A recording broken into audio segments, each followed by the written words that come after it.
الرحيم كنتم خير أمة أخرجت للناس تأمرون بالمعروف وتنهون عن المنكر وتؤمنون بالله ولو آمن أهل الكتاب لكان خيرا لهم منهم المؤمنون وأكثرهم الفاسقون. قادی سلورم سپارہ کے دا سورہ آل عمران دا 110 یوسلسم نمبر آیت المبارکہ. قادی سلورم سپارہ کے دا سورہ آل عمران دا یوسلسم نمبر آیت دے. دا آیت یو طریقے سرا دا غمخ کی ولتکم منکم امتن دا متعلقات ندے. ذکر چې الله سبحانه وتعالی په دې آیاتونو کې مجموعي طور باندې د دې امت مسلمه د تربیت لپاره مختلف اصول او قوانین بیانول. نو یو قانون دا ذکر کو چې په تاسو کې یو امت داعیه یو جماعت داعیه دی وی چې هغه د خلک خیر طرف ته رابلي او د خیر ښېګړې کارونه دې کوي. د امت چې په څه کې پیدا او اصلاح ده او دارنګې د منکراتو او د نارواو د بدونه دې منع کوي. نو دې آیت کې وایي چې دا د یو مخصوصې طبقې د څه خاص کسانو کار نه دی، دا د ټولو امت ذمهواري ده. په امت کې د هر یو تن دا کار کوي. نو یو مقصد هغه پکې دا دی، یعنې دا قانون به ستاسو په منظمه کې ستاسو په ریاست او په ملک کې به ژوندی وي چې تاسو به امر بالمعروف او نهي عن المنکر کوئ. وړاندې آیاتونو کې دا وویل چې تاسو تفریقه او اختلاف هغه مه پیدا کوئ. اوس وایي چې تفریقه او اختلاف د نه پیدا کولو به دا حکم به تاسو ولې نه عملي کوئ؟ ځکه تاسو خو په د انبیاو د پیغمبرانو د دعوت والا کار حواله شوی دی. هغه کار چې مخکې به انبیاو پیغمبرانو کوم هغه تاسو ته حواله شوی دی. نو ستاسو څه کار دی چې تاسو رالګېږئ او په خپل مابینځ کې سره ډلې او فرقې او مختلف تنظیمونه او مسلکونه او پارټۍ جوړوئ. داسې به نه کوئ، بلکې تاسو ټولو په شریکه باندې امر بالمعروف او نهي عن المنکر هغه به کوئ. او داسې نور مقاصد هم په دې کې دي. مقصد آیت دا دی چې د ځان نه مېوهداره ونه جوړه کوي، بس بل ته خیر رسول، بل ته ګټه رسول. د دې آیاتونو مزاج دا دی چې په اسلام کې خودغرضي او ایمان نه جمع کېږي چې یو سړی صرف د خپل ځان دپاره ژوند تېروي، صرف خپل پوله پټۍ او دغه رنګې دوکان او ریډه وغیره پېژني چې سهار کې راپاڅي بس یو تیاره باندې راوځي او په بل تیاره باندې څه کور ته ځي. نه چاته د دین خبره، نه د ښېګړه، نه چاته یو فایده رسول او دغه رنګې نه چاته د دنیا او د دین څه فایده رسول، بس صرف د خپل ځان دپاره زندګي تېرول، د خپل ځان نه تاوېدل. دا مقصد نه دی. لکه دې آیت کې به ته وګورې، دې وجې نه عمر رضی الله عنه د دې آیت په باره کې ویلي دي چې من سره ان یکون من هذه خیر الامه، که یو سړی دا غواړي چې د دې غوره امت نه حساب شي نو فلیؤدي شرط الله، هغه د شرط الله ادا کړي. دلته الله یو شرط لګولی دی چې تاسو به په دې غوره امت کې علي حسابېږئ چې تاسو دا ذمهواري او مسؤلیت هغه ادا کوئ چې امر بالمعروف او نهي عن المنکر به کوئ. کنتم خیر امة، یا وایي تاسو غوره امت،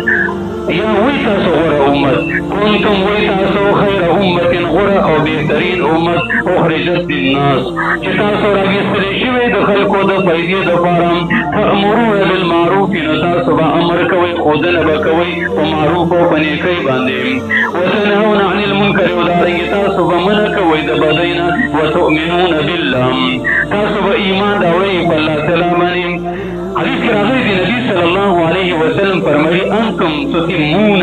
وتوفون 70 امه. دا اخرنی امت چې دی نو دا اویم امت دی. د دې نه مخکې په دنیا کې 9 یو کم اویم امتونه تېر شوي، قیامت به په دوی قایمېږي. تاسو وانتم خیرها واکرمها علی الله، تاسو په دې ټولو امتونو کې د ټولو نه غوره یې. الله سبحانه وتعالی چې دې امت ته کوم خیریت او غوروالی ورکړی، یو وهبي خیریت دی، یعنې هغه وهبي غوروالی دی چې رب العالمین د طرف نه دوی ته ورکړی شوی دی. هغه یو دا دی چې الله سبحانه وتعالی دا اخرنی امت ګرځولی. حدیث کې داسې مثال راغلی دی، نبي صلی الله علیه وسلم فرمایي وایي ستاسو مثال داسې دی لکه یو دغه وي ټیکهدار وي یو مالک وي هغه یو کس راولي څه کسان راولي هغې ته تاسو دیړې او مزدوري وکړئ نو هغې د سهار نه د ماسپښینه پورې دیړې او مزدوري وکړي بیا وایي دا کار موږ نشو کولی څه وتښتي هغه دغه هم پرېښودله کار هم په نمۍ کې پرېښودو او هغه تنخوا هم وانغېستل هسې ځان یې وکړو او هغه پیسې هم وصول نه کړي بیا د مالک چې دی نو بل کس راولي هغې ته وایي چې هلکه ما مخکې کسان راوڅي و هغې نیم دیوال جوړ کړی دی راځئ دا نمۍ کار تاسو وکړئ نو د ماسپښینه د مازدیګره پورې چې کسانو کار وکړو بس هغې بېرته همت بیا وتښتېدل هغې ویل دا کار موږ نشو کولی په دې کې درېمګړی کس یې راوستو نو هغه ته تازه ته کار وکړه هلکه ګوره 3 حصې کار شوی دی 2 حصې یو پاتې دی که دا دی وکړو پوره ډېوړي له در کومه نو دا یو سړی لږ شانتې کار وکړي د مازدیګر نه تر د ماښامه پورې او د هغه مخکنو دواړو دیوړي مو والي نو څوک پکې ډېر ښه شو د اخرنې دغه رنګې الله رب العالمین اهل کتاب یهود راوستل دنیا ته ډېره مجاهدې وکړله ډېره خواري وکړه ډېره زمانه تېره کړله هېڅه په اخره کې وران شو او وتښتېدل بیا الله سبحانه وتعالی عیسایان نصارا راوستل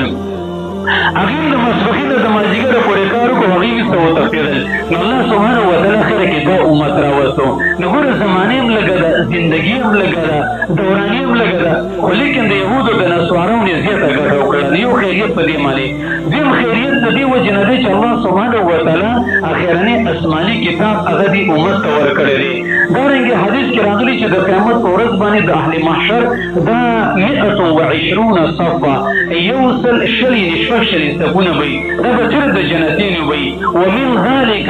80 صفا من هذه الامه په دغه یو سل شلو شپږ شلو صفونو کې د جنتینو کې یوازې 80 صفونه به د دې امت به او دا باقي 40 چې دی نو هغه به د 1,40,000 پیغمبرانو د امتونو صفونه به نو څه وګوره دا څومره غوروالی شو دغرنګې الله سبحانه وتعالی دې امت ته چې کوم دی تیمم ورکړی چې دا په مخکنو امتونو کې نو دغرنګې د دې امت مونځ چې دی نو په مخ د ځمکه باندې ارض کې کېږي جعلت هي الارض مسجدا وطهورا د مخکنو امتونو مونځ چې دی نو هغه به د خپل معبد او د خپل عبادتخانې نه علاوه په بل ځای کې به نه کېدو دغرنګې الله سبحانه وتعالی دې امت ته د خیریت او غوروالی هغه په دې باندې ورکړی چې د دې مخونه به سبا په قیامت کې سپینېږي خاص کر د اوداسه او د چارندام چې کوم ځایونه دي نو دا به د نور امت د بل امت خصوصیت نه دی الله سبحانه وتعالی دې امت ته دا خصوصیت ورکړی چې لاول په قیامت کې به حساب کتاب د دوی سره شروع کېږي لاول به جنت ته دوی داخلېږي او دغرنګې د نبي صلی الله علیه وسلم د لیوو د جنډې د لاندې به دوی وي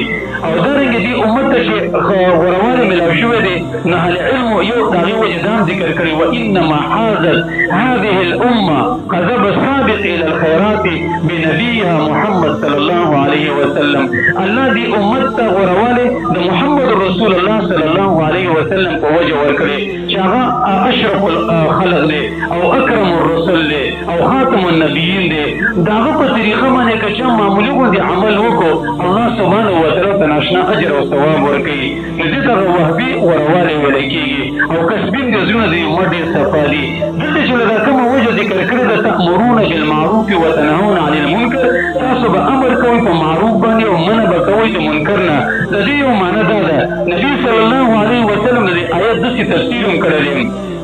چې انتم خیر الناس للناس تأتون بهم في السلاسل في اعناقهم حتى يدخلوا في الاسلام دا امت د کافرو دپاره ډېر غوره دی ځکه دې په کافرو د باندې ورشي هغې په دغه کې زولنو کې او په اتکړو کې او زنجیرونو کې راولي په زوره باندې هغې د کافر چې د مسلمانانو د اعمالو ته وګوري اسلام راوړي او ایمان قبول کړي او جنت ته داخل شي ناشنا خبره دا ده چې جنت چې کوم د دوی غواړي نه د کافر او دا امت په زور باندې په زنجیرونو کې جنت ته راولي نو دا د کافرو دپاره د امت غوره دی نو بیا دا آیت د جهاد او قتال سره لګېږي دارنګې دا آیت چې دی نو د